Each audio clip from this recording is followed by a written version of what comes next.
For Nate's near miss, this is the solution for it. This is the solution for Hugo's headache.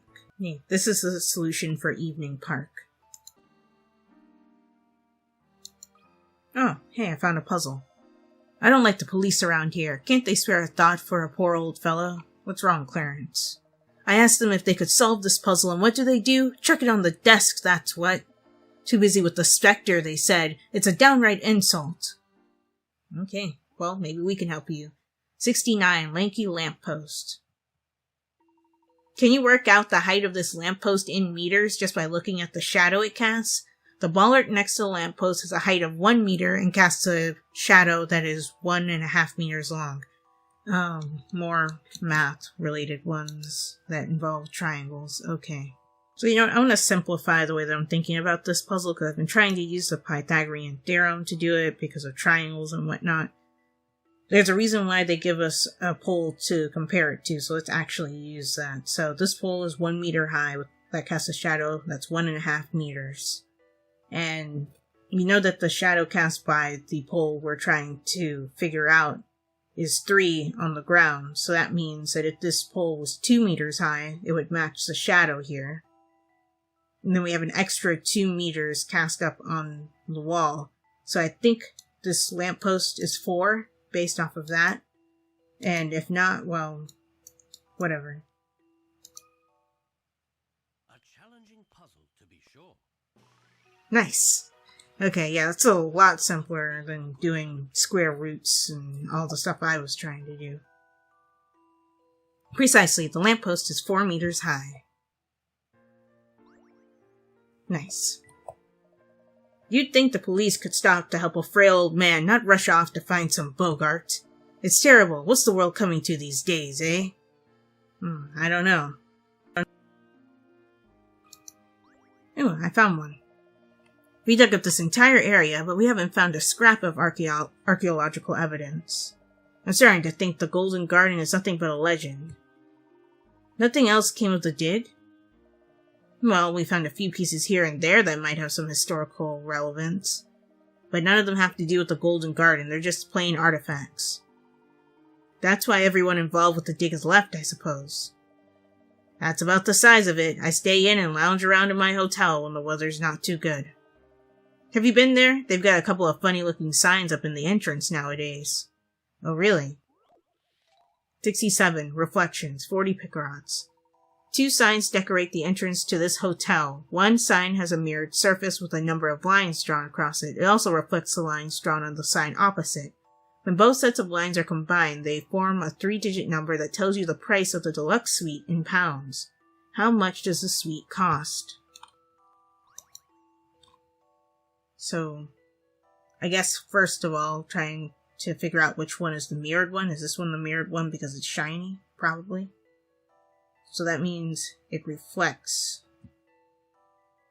this sign. So you have the original grooves of the mirror.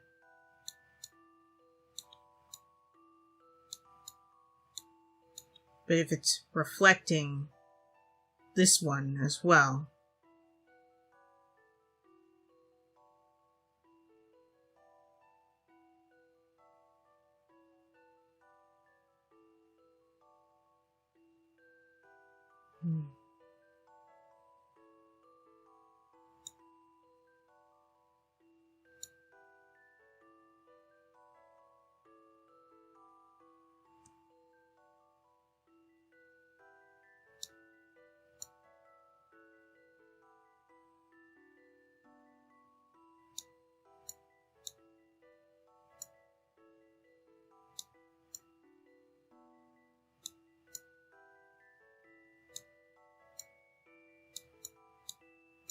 $5, $4, $6, maybe?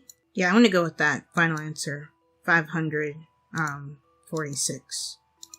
Input answer. 5, 4, 6. Some puzzles must be met directly. Nice. That one wasn't so hard. Puzzle undone. Exactly. The answer is 546 pounds. A little pricier than you might think, eh?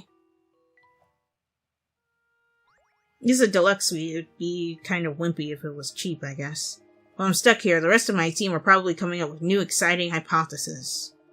Hypotheses? Sometimes I wonder if there's any point continuing this excavation. Am I just clutching at straws? If the Golden Garden truly exists, I would very much like to see it. Please don't give up.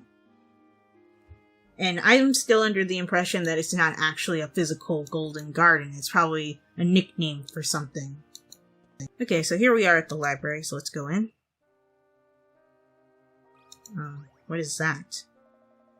Oh, it's Goosey again. Hey, it's me, Goosey. Hello, Goosey. Goosey, what are you doing lurking down there? Well, I wanted a quiet place to hide, so I thought the library would work. I still stick out, don't I? Bother, and I was really trying to sandwich myself between the bookshelves, too. But why don't you just sit in the quiet corner out of sight? Ah, you'll never understand, Luke. You don't know what it means to stick out.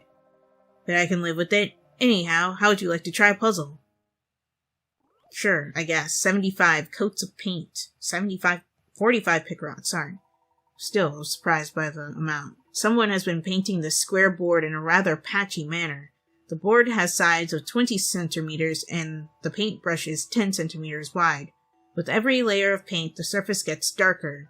The color code shows the number of layers needed to make each color. What is the minimum number of brush strokes required to get the pattern shown below?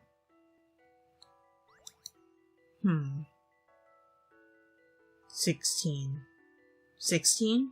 Oh, it looks 3D, but it's not. Ah, God. Of course, that's why it's 45 picarots, to see if you catch on to that. It's one board piece that's been painted in a 3D manner. So, let me think about this again. 1, 2, 3, 4, 5. 5.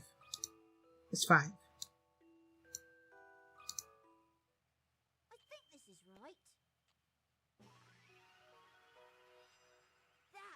Yeah, I thought 16 was a little bit too high for that. That's it. Only 5 brush strokes are required. Cool. Got a new action for the puppet theater, Carrie. My granny says the library is so old it even has stories about the Spectre legend. I still don't understand though, Goosey. Why were you hiding in that tiny little gap? It just looked so nice and cozy. I thought if I could just slip in there, I wouldn't stick out at all. Right, if you say so. Poor Goosey. All he wants to do is just not stick out. Hi. Welcome to the Miss Hallery Library. If you can't find a book, just tell me. I know where all of them are. We were hoping to look at a few local newspapers. The newspapers are over in the corner. If you need an archived issue, I'll show you where to look. I need some new papers from around the time that Evan Bard passed away. Library policy prohibits me from showing them to anyone who hasn't completed at least 50 puzzles. Well, I have, and more. And it looks as if you've done so. Fab, please give me a moment. Sorry to keep you waiting. These are all the newspapers printed the week of Mr. Bard's death. Perfect. May I borrow them? Are you familiar with the concept of a library? Ha! Library humor. Go ahead, but bring them back. Oh, because we said, can we borrow?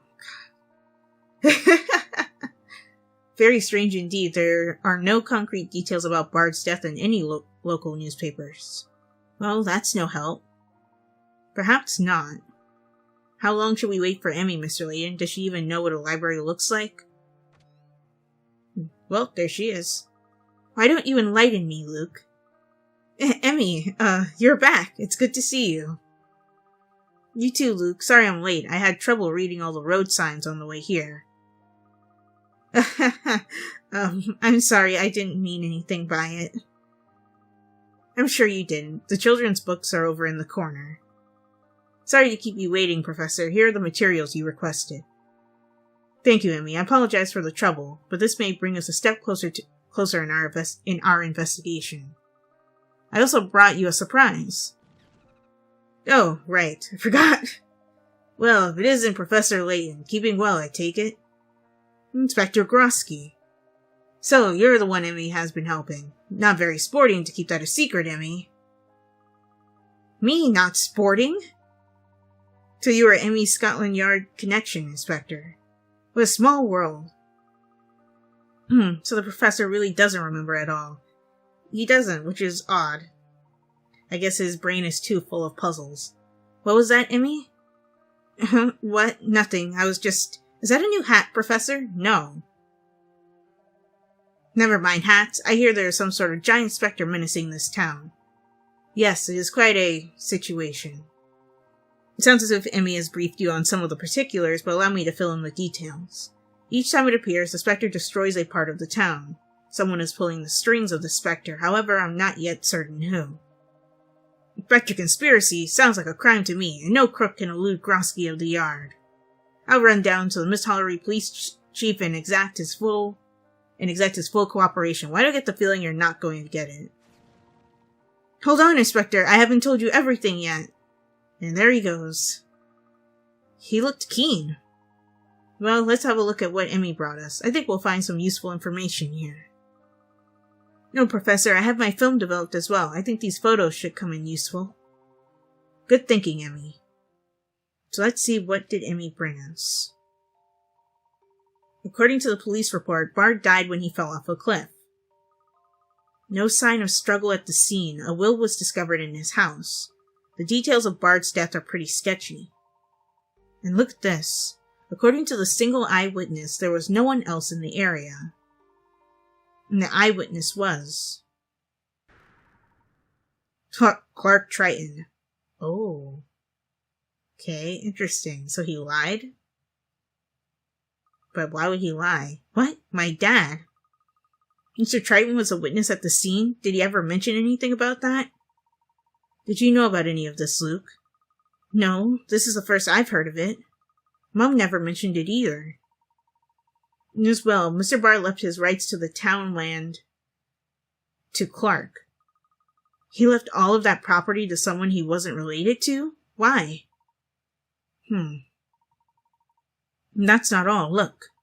There is no mention of the Spectre in today's London newspaper. No mention, despite the massive damage sustained by the town. Don't you find that strange? Now that you mention it, we hadn't heard anything about the Spectre until we came to Miss Hollery. Is someone trying to keep this story from getting out? It would appear so. Who would be capable of controlling information like that? This confirmed the report at Miss Hollery Police Station before we jumped to any conclusions. Perhaps Grosky has tracked down the police chief for us. That would be nice if he has. Okay, we have a new mystery. There are many unresolved questions surrounding the death of Evan Bard. What really happened on that day? I'm positive that the key to unraveling the mystery of the Spectre lies in Evan Bard's death. Clark isn't a relative of Evan Bard, so why was he mentioned in Bard's will? Now, it is a good point, and he didn't leave anything to his children, it seems. Did somebody fake a will, maybe? Did Clark Triton push Evan Bard off the cliff, fake a will to get the rights to Miss Hollery, and that's why he's been acting so weird, because he feels a little bit guilty about it? That's very dark, and I don't think that's the case, but maybe that's why Luke became Mr. Layton's assistant, because Luke's dad went to prison. Who knows? I don't know, but he seemed to still have a good relationship with his father in Unwound Future, so maybe I'm jumping to conclusions, which Mr. Layton just said that we're not supposed to do. So, anyway, sorry, not Mr. Professor Layton. Excuse me for disrespecting Professor Layton like that. But anyway, if you guys enjoyed this video, be sure to like, comment, share, and subscribe, and I'll talk to you all next time.